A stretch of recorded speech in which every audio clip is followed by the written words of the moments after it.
It is Thursday, the Ides of March, March 15th. I got a couple of things that I wanted to share. It's been such a long time, but the Father was working on me, and so I didn't want to come on and just be half-hearted. I wanted to be able to be here for you. Anyway, so the first thing I want to share, two things I want to share. The first thing is this occurrence that happened with my daughter and I. My daughter is 6 years old, and she and I just started doing devotions together in the morning. And I bought her a little NIV translation, and so we're reading it together. She's reading it to me.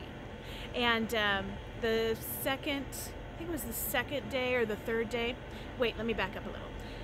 I gotta tell you, when I think of the generation that we talk about, this generation shall not pass, we take that out of Psalm 90 verse 10, right? This generation is 70 years, 80 if you're strong. I take that as actually including the 70th week, because Jesus was talking in Matthew 24 about this generation will not pass away, and he was describing the tribulation period as well as the stuff that was leading up to it. So I just kind of, in my mind, have that 70th week included. All this stuff is going to be done by the end of 80 years. This is the way I look at it. Anyway, so the rewind, fast forward back to my daughter. So we started out in the book of John 1:1, and so we should have been at like John 1, well, something like verse 4 or something like that, because we're only doing a couple of verses at a time. And I said, so, good morning, let's do this. We're in John, right? And she says, oh no, Mom, we need to read Zephaniah. Okay, Zephaniah it is. So we turned her little Bible, and she's reading in the NIV, but I'm going to read in my translation, which is the Hallelujah Scriptures. But I showed her how to find it, and we got to that. We got to the very first chapter in Zephaniah, and then she starts running her finger down the columns, and she goes, we need number 14. This is Zephaniah 1:14. Near is the great day of Yahweh, near and hurrying greatly. The noise of the day of Yahweh, let the mighty man then bitterly cry out. That was cool.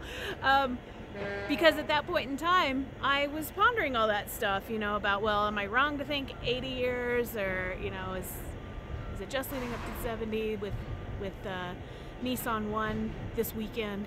So I just thought that was kind of confirming and kind of cool that that the Father would use my daughter the way he did. It's like she knew exactly what she needed. Pretty cool.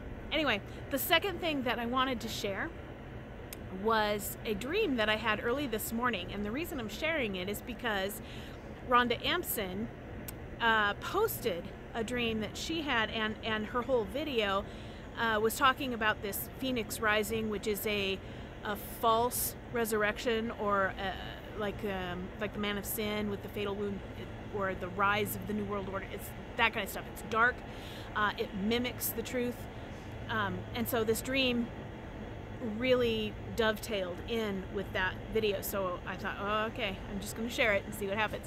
So it was only a couple seconds long. I was walking from a hallway into a room, and standing or walking with me behind me a couple paces was a shadow man. He was a little bit taller than me. He was with me, maybe about a foot behind me. Anyway, he's not relevant, but I mentioned the shadow man because of what shadow men mean. So I walked into this room, and off to my left this room was very bright. The left side of the room, the wall was painted orange, kind of a light orange, like a tangerine or something. Anyway, and against that wall was a really long, old, blue cloth couch. It was like something out of the really early 80s or something. And then there was like a what do you call them? Cabinet, like a metal cabinet in the corner. Anyway, the right side of the room was all windows, and they were shaded, but it was really, really bright outside, so the whole room was bright. You could see what was going on. And so I walked into this room. The thing was right behind me. It was a male shadow man. I walked over, and lying on the couch was facing the back of the couch, so his whole body was turned away from us, and he was lying under one of those big dark gray heavy wool blankets. The doctor from Little House on the Prairie, the guy that played Doc Baker, a really tall guy, he was laying on that couch. And so I went over to him to nudge him awake. And I remember I was kind of sitting on the coffee table, and I was trying to nudge him awake, and I realized that he was dead. He was so dead that he was cold and rigored. So that means that he, you know, when rigor mortis sits in, you've been a couple hours dead there. So when I realized that and I came to that conclusion, I'm like, oh, okay. So I stand up and I turn around and I start looking around the room like I'm looking for something. I have no idea what. Anyway, and then I sense something behind me. So I turn back around to look, and it's him standing up, acting like he was just waking up, you know, like his eyes are groggy or whatever.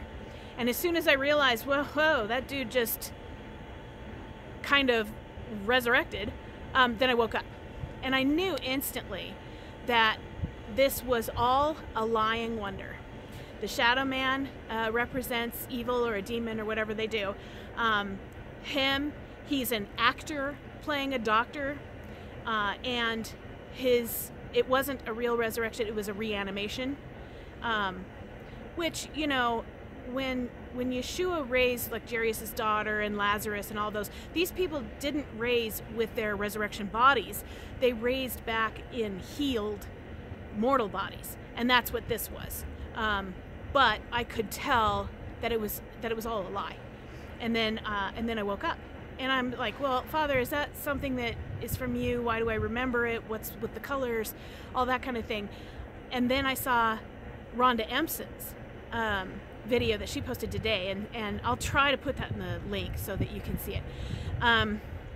Anyway, so I wanted to share that stuff with you, catch you up, and say hi, and I hope that the Father is blessing you. I hope that you are rejoicing, and I pray that the Father is giving you opportunities to live out your faith before others, before your family, before your coworkers, so that they notice and they ask you the reason for the hope that is within you. I love you. God bless. Bye-bye.